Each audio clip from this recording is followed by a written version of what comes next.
آج ایسوں کو خریدا گیا ہے جن کا نام صرف مسلمان رکھا گیا ہے، کچھ عورتوں کو بھی کچھ مردوں کو بھی. آپ ان کو بھی نہ دیکھیں، یہ ہر زمانے میں رہے ہیں، ہر زمانے میں رہے ہیں. اسلام کے خلاف ایسوں کو استعمال کیا جاتا ہے. اور مجھے تو اس بات کا بھی شک ہوتا ہے، میں نے اسٹڈی کی ہے یہودی مذہب پر، تقریباً 4 سال ریسرچ کیا ہے، تبھی اتنا زیادہ بولتا ہوں ان کے متعلق. یہودیت میں ایک فرقہ ہے ڈونما فرقہ اس کو کہتے ہیں، یہودیوں کا ایک فرقہ ہے. ان کا کام کیا ہے جانتے ہیں آپ؟ ان کا کام صرف یہ ہے کہ وہ اپنے بچوں کا نام مسلمان رکھتے ہیں. جتنے بھی یہودی، ان کے گھر میں جو بچہ پیدا ہوتا ہے ان کا نام مصطفیٰ ہوتا ہے، مرتضی ہوتا ہے، محمد، احمد، عبداللہ، یہ نام رکھتے ہیں اپنے بچوں کے. اور ان کو پڑھاتے بھی ہیں، قرآن کا حافظ بھی بناتے ہیں، سب کرتے ہیں. اور اس کے بعد پھر اسلام کے خلاف لا کر کھڑا کرتے ہیں. آپ کو اگر تاریخ معلوم ہے تو سلطنت عثمانیہ، عثمانی خلافت، ایمپائر آف عثمان، یہ 700 سال تک چلی. ترکی کی عثمانی خلافت، جس میں 3 بر اعظم آتے تھے، ایشیا، افریقہ، یورپ. بہت بڑی ایک خلافت چلی. یہ 1921 میں گر گئی. 700 سال کے بعد خلافت عثمانیہ ترکی کی، جو سعودی عرب پر بھی ترکیوں کی حکومت تھی، وہی خلافت عثمانیہ کی. وہ عاشقان مصطفیٰ تھے، سچے ایمان والے تھے. کئی بادشاہ اس میں گزرے ہیں. ان میں سے ایک بادشاہ کا میں نے جب پڑھا تھا، اللہ اللہ کیا ان کا ادب تھا. مدینہ طیبہ سے استنبول کے لیے انہوں نے ٹرین شروع کی تھی، ٹرین کی پٹریاں بچھائی تھی. آج بھی وہ لائن بچھی ہوئی مدینے میں ہے، اور ترکی ریلوے اسٹیشن اب بھی موجود ہے مدینے میں، جا کر دیکھ سکتے ہیں آپ. سلطان عبدالحمید ثانی جب یہ مدینہ طیبہ سے استنبول ترکی کے لیے انہوں نے لائن بچھائی، اس زمانے میں جب ٹرین کو چالو کیا تو کوئلے کا انجن بھڑ بھڑ بھڑ بھڑ آواز آنے لگی. تو سلطان عبدالحمید ثانی جو اوپننگ کے لیے آئے تھے، ان کے ہاتھ میں کوڑا تھا. وہ کوڑا اٹھا کر کے اس ریل کے انجن کو مارنا شروع کیا اور کہا، شہر رسول میں اتنی بلند آواز، حضور کے مدینے میں اتنی تیز آواز تیری. انجن اس وقت جو بند پڑا، آج تک ویسی ہی، آج تک 100 سال کا عرصہ ہونے کو آیا، پھر وہ نہیں چلا. ایسے عاشقان رسول تھے یہ ترکی. مصطفیٰ کریم صلی اللہ علیہ وسلم کی مسجد کو انہوں نے بنایا تو ایک اینٹ کو بھی حضور کے دربار کے سامنے کٹ نہیں کیا. 12 کلومیٹر دور لے جاتے تھے، اینٹ کاٹ کر کے لا کر لگاتے تھے کہ کاٹنے کی آواز بھی حضور کے دربار میں نہ آئے. ایسے عاشقان مصطفیٰ تھے. ان کی خلافت کو ختم کس نے کیا؟ کس نے ختم کیا؟ یہی دونما فرقہ. ترکی میں ایک شخص آیا، مصطفیٰ کمال باشا اتا ترک، اس کا نام آج بھی لیا جاتا ہے تاریخ میں.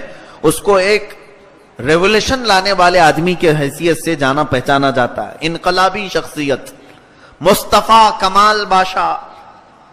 اس کی ریولوشن شروع ہوئی، اس نے ایک نیا طریقہ ترکی میں شروع کیا کہ یہ خلافت عثمانیہ جو تھی وہ اسلامی قانون نافذ کرتے تھے، اسلامی سزائیں دیتے تھے، اسلامی عدالت ہوتی تھی، سب طریقے اسلامی ہوتے تھے.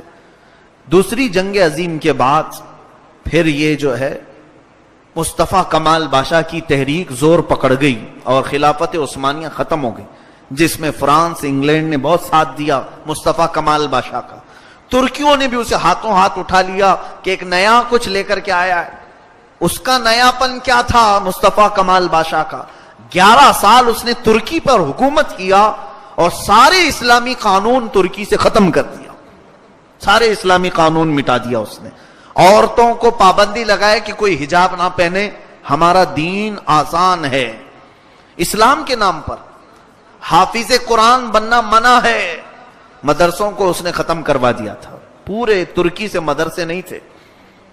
یہ 1921 کی بات میں بتا رہا ہوں آپ کو. وہاں سے مدرسے ختم، اور جو علماء تھے امامہ پہنتے تھے ان کے امامے اتار دیے گئے، ان کو سوٹ بوٹ پر لے کے آ گئے.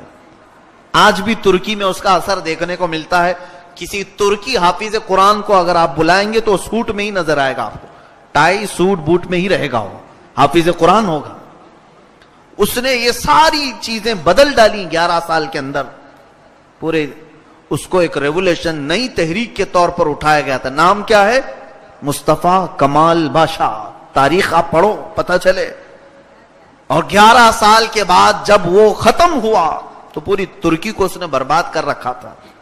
فوج کو نیوٹرل بنا دیا تھا. یورپ کا اس میں دخل بہت زیادہ, امریکہ کا, برطانیہ کا, فرانس کا بہت انٹرفیئر ترکی میں.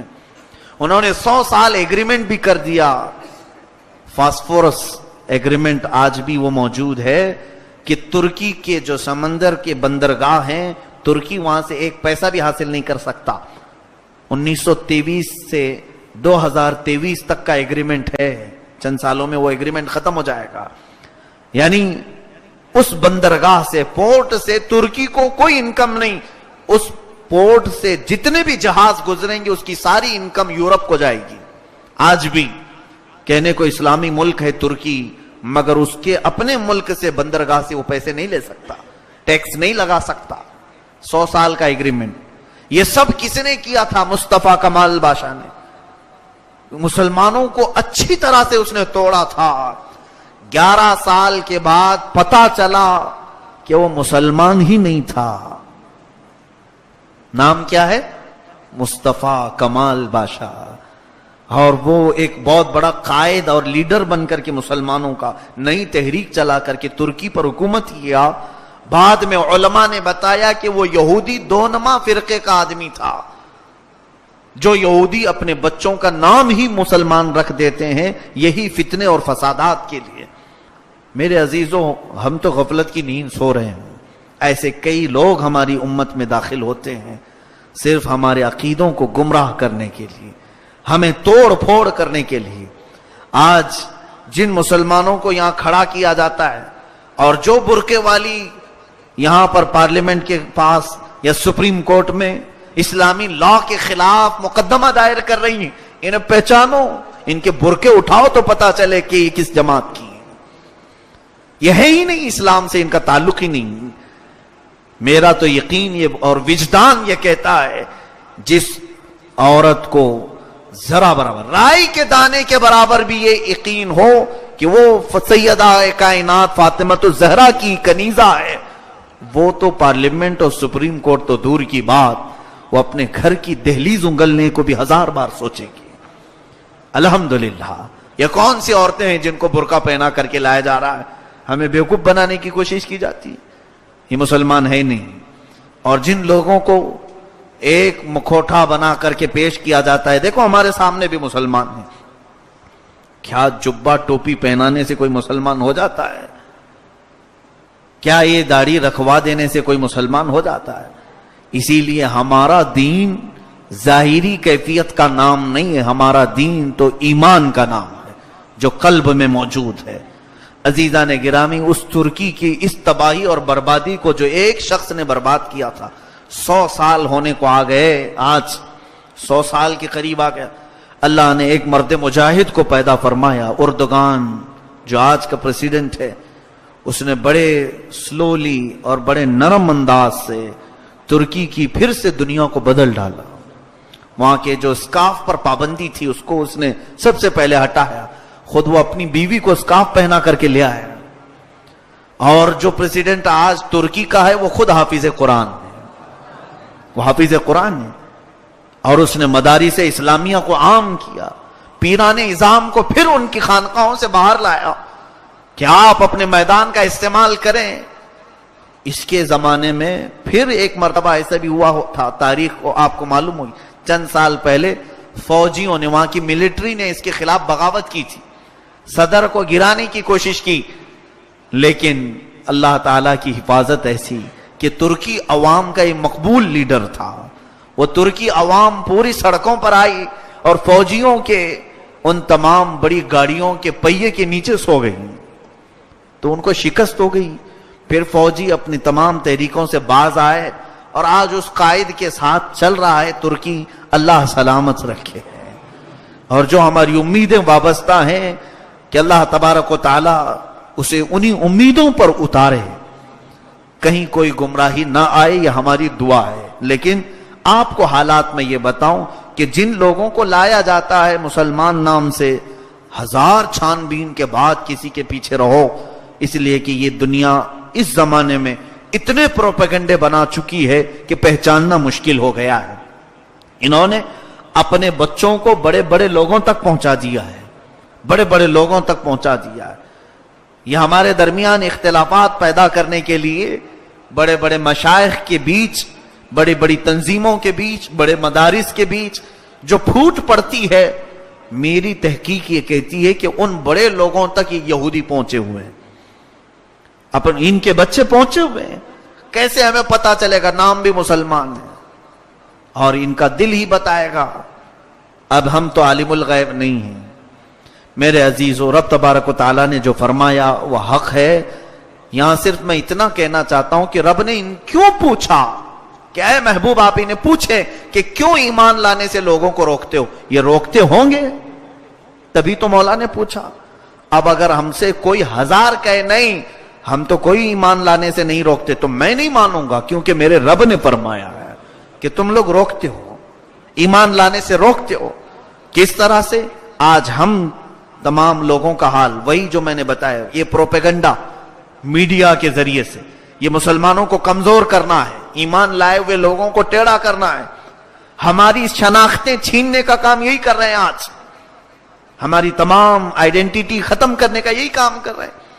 چند دنوں پہلے ابھی ایئرپورٹ میں میرے ساتھ معاملہ، امیگریشن میں آگے بڑھ رہا ہوں، میرے سامنے ہی ایک پنجابی آدمی تھا، سکھ تھا، اور اس کی بھی وہ میٹل ڈیٹیکٹر سے اس نے کراس کیا، اور اس کے بعد جو امیگریشن کرنے والے پولیس ہوتے ہیں وہ بدن پر ساری مشین لگا کر چیک کرتے ہیں، جو بھی ان کا پروسیس ہے۔ اس نے کیا، اپنے بورڈنگ پاس پر اس نے تھپا لگوایا، آگے بڑھا۔ میری باری آئی تو مجھے بھی چیک کیا، وہ ہلکی سی چابی بھی ہو یا سکہ بھی ہو تو بجنے لگتی ان کی مشین۔ ہم تو ساری چیزیں اتار کر کے آئے، کچھ بھی نہ ہو، لیکن چیک کرنے کے بعد کہا کہ آپ ٹوپی بھی نکالو۔ میں نے کہا اتنی بڑی پگڑی نہیں اتروائے تم نے، میری ہلکی ٹوپی کیوں اتروا رہے ہو؟ سامنے میرے ابھی آپ نے مشین گھمائی، اتنی موٹی پگڑی پہنا، اس کو نہیں اتروایا تم نے، اور میری تو ہلکی سی ٹوپی ہے اتروا رہے ہو۔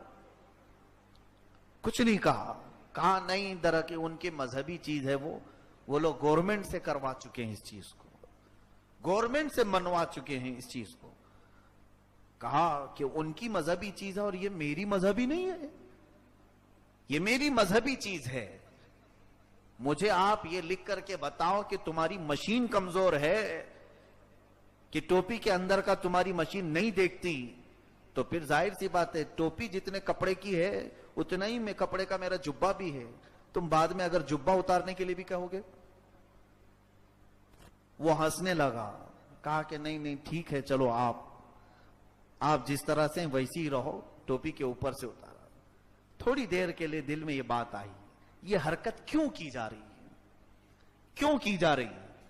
جان بوجھ کر کے وہ مشین ٹوپی کیا 10 ٹوپیاں پہن لوں تب بھی وہ چیک کرے گی، تب بھی چیک کرے گی۔ ارے میاں بڑے بڑے سوٹ کیس وہ چیک کرتی ہے، جو پلاسٹک کے ہوں، فائبر کے ہوں، تو کیا ٹوپی کے اندر کی چیز نہیں چیک کرے گی؟ اسے ساری چیزیں اس پولیس والے کو بھی معلوم ہے، لیکن یہ حرکت ہمیں ہرٹ کرنے کے لیے، ہمیں ہرٹ کرنے کے لیے کہ تمہاری ویلیو کچھ بھی نہیں ہے یہاں پر، ہم تمہیں کبھی بھی ننگا کر سکتے ہیں۔